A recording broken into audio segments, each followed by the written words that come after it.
জঙ্গলের একটি গাছে টুনি নামে একটি পাখি থাকতো। আর টুনির গাছের সামনে ছিল একটি পায়রার বাসা। কিন্তু সেই পায়রা ছিল খুবই অলস প্রকৃতির। সে কোনো কাজ করতো না, সারাদিন শুয়ে বসে কাটাতো। আর যখন তার খিদে পেত তখন যার তার কাছ থেকে নানা বাহানায় খাবার চেয়ে খেত। আর অন্যদিকে টুনি ছিল খুবই পরিশ্রমী। তার ডিম ফুটে বাচ্চা হওয়ার সময় হয়ে গিয়েছিল, তাই টুনি তার বাচ্চাদের জন্য খাবার সংগ্রহ করে জমিয়ে রাখত। একদিন টুনি ভাবলো, আমার বাসাটা অনেক ছোট আর দুর্বল, কিন্তু সামনে তো বর্ষাকাল আসতে চলেছে। তাই আমি যদি বর্ষার আগে আমার ঘর মজবুত আর বড় না করি, তাহলে তো আমার ডিমগুলো নষ্ট হয়ে যাবে আর আমার ছানাগুলো মারা যাবে বৃষ্টিতে। এমন ভাবে ভবিষ্যতের কথা মাথায় রেখে টুনি খুবই পরিশ্রম করলো।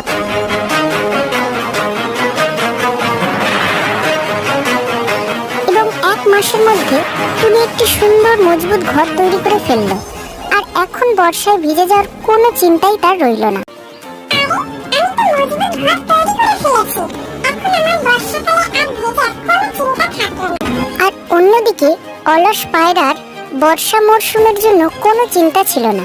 সে তার বাসায় সারাদিন ঘুমিয়েই কাটাতো।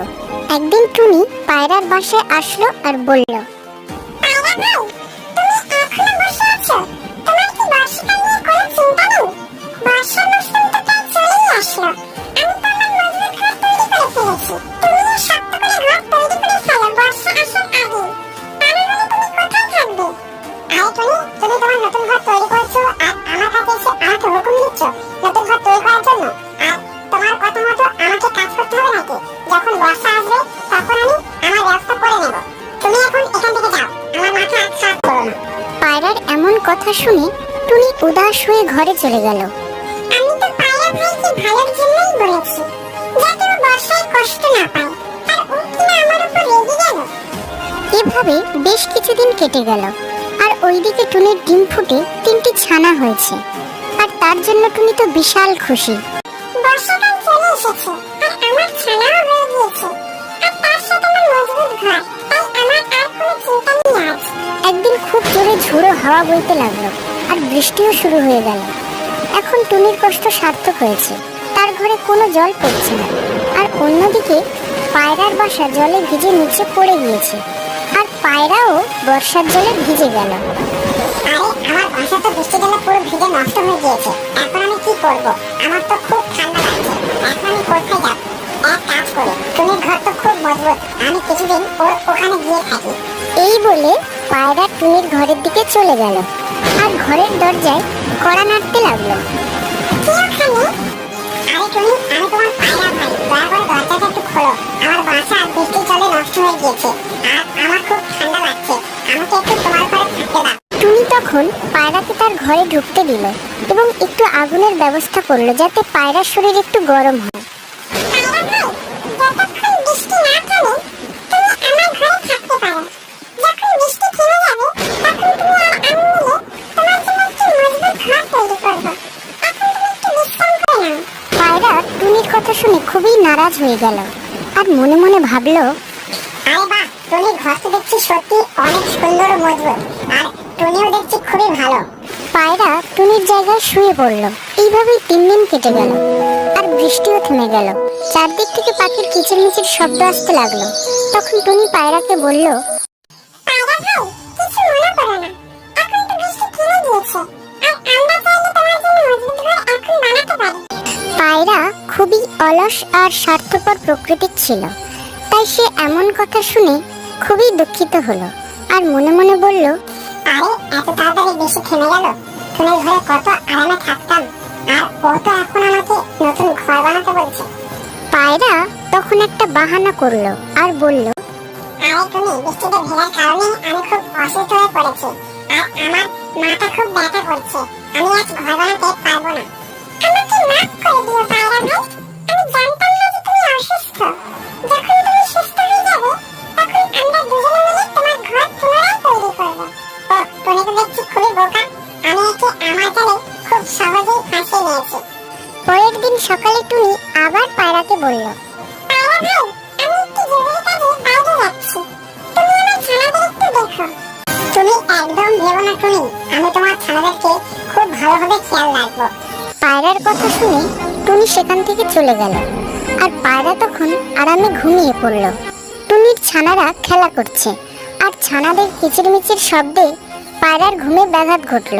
তখন পায়রা খুব রেগে গেল আর বলল, আরে তোমরা সবাই চুপ করে থাকতে পারো না? এত চিৎকার করে কেন চেঁচামেচি করছো? আমার খুব ঘুম পাচ্ছে, আমাকে ঘুমাতে দাও। আর তা না হলে আমি তোমাদের সবাইকে ইগলের হাতে তুলে দেবো, এই বলে দিলাম।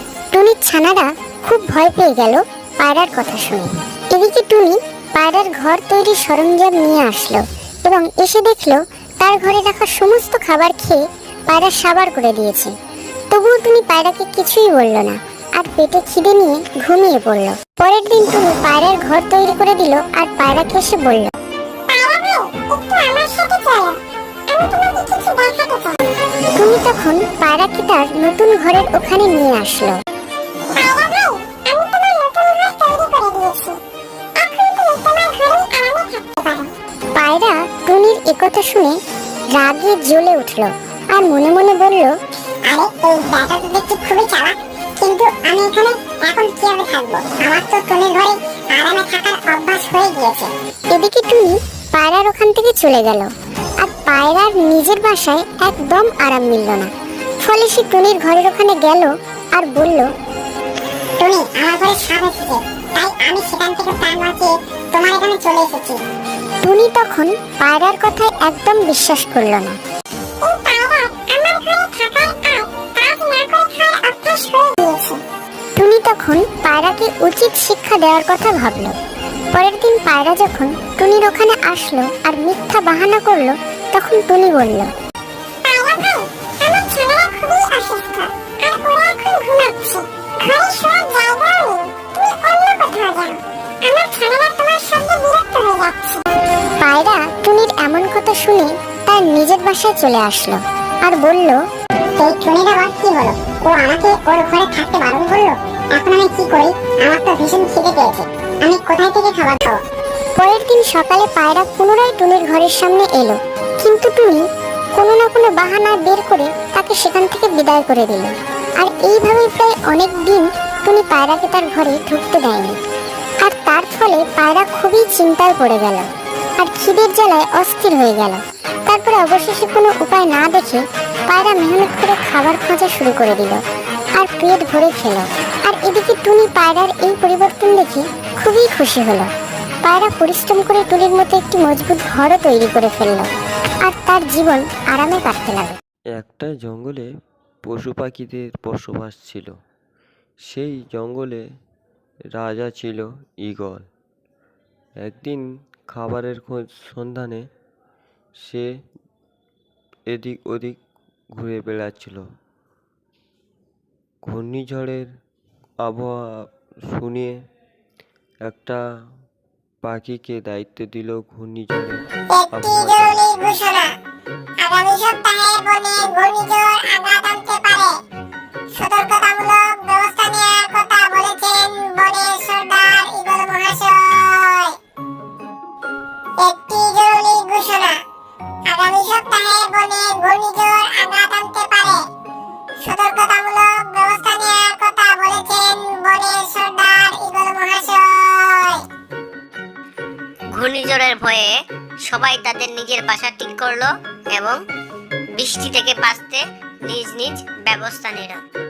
কাক ভাই, ও কাক ভাই, তুমি তো দেখছি গাছের ডালেই ঘুমিয়ে পড়ো, বাসা বানাবো না?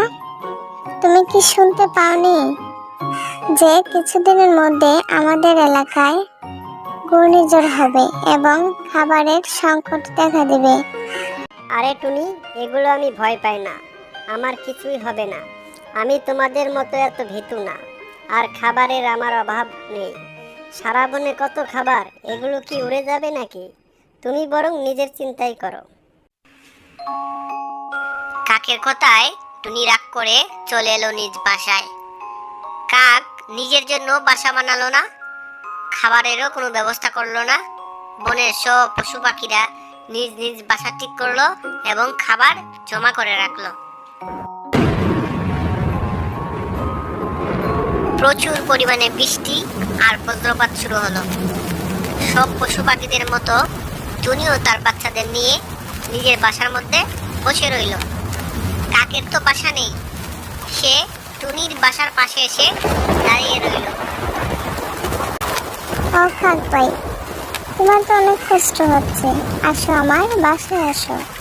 তোমাকে যখন বলছিলাম তখন তো আমার কথা পাত্তা দিলে না। আমি বুঝতে পারিনি এত বৃষ্টি হবে এবং বেশ কিছুদিন চলবে। আচ্ছা, বৃষ্টি যে কদিন চলবে সে কদিন তুমি আমার বাসায় থাকো। আমি খাবারও জমা করে রেখেছি, খেতে পারবা, চিন্তা করিও না। বেশ কিছুদিন পর বৃষ্টি থামলো, কিন্তু কাক তো টুনির বাসা ছেড়ে যাচ্ছে না। সে বসে বসে টুনির জমানো খাবারগুলো খায় আর ঘুমায়। কাক মামা, বৃষ্টিটা কমে গেছে, তুমি এখন নিজের বাসা বানাতে পারো না? আমার মা খাবার নিয়ে আসে আর তুমি বসে বসে খাও, এটা কেমন কথা? মা টুনটুন, কাউকে এমন করে বলতে নেই। কাক ভাই, তুমি মনে কিছু করো না। না না টুনি, আমি কিছুই মনে করিনি। টুনটুন তো অনেক ছোট, ও আর কি বোঝে। পরদিন টুনি যখন খাবারের খুঁজে বের হলো, তখন কাক টুনটুনকে মেরে দূর জঙ্গলে গিয়ে ফেলে আসে। এসে টুনটুনের বোনকে বলল, শোন টুনি ছানা, তোর মাকে যদি এসব বলিস তাইলে আগামীকাল তোকেও মেরে ফেলবো। সন্ধ্যায় টুনি বাসায় এলো। কি রে, আমার আরেকটা ছানা কোথায়? আর কাক ভাই কোথায়? চলো মা, আমরা এখান থেকে চলে যাই। চলো না মা, আমরা এখান থেকে চলে যাই, আমার ভয় করছে। টুনি আর তার ছানা অন্য জঙ্গলে চলে গেল এবং টুনি ছানা টুনিকে সব খুলে বলল। কাক এত বড় বেঈমান, সৃষ্টিকর্তা অবশ্যই তার বিচার করবে। টুনি আমাকে বলেছিল বাসা বানাতে। দেখ টুনি, আমার বাসা বানাতে হয় না, এমনিতে আমার বাসার অভাব নেই। এভাবে বেশ কিছুদিন কাটলো। একদিন টুনি ঘুরতে ঘুরতে আগের বনের কাছে চলে আসে। এসে দেখে কাককে যেন কে মেরে ফেলেছে। কাক মরে পড়ে আছে। হ্যালো বন্ধুরা, কেমন আছেন? আশা করি সবাই ভালো আছেন। ভিডিওটা কেমন লাগলো কমেন্টে জানাবেন। ভালো লাগলে লাইক শেয়ার দিবেন আর এরকম ভিডিও পাওয়ার জন্য চ্যানেলটি সাবস্ক্রাইব করে রাখবেন।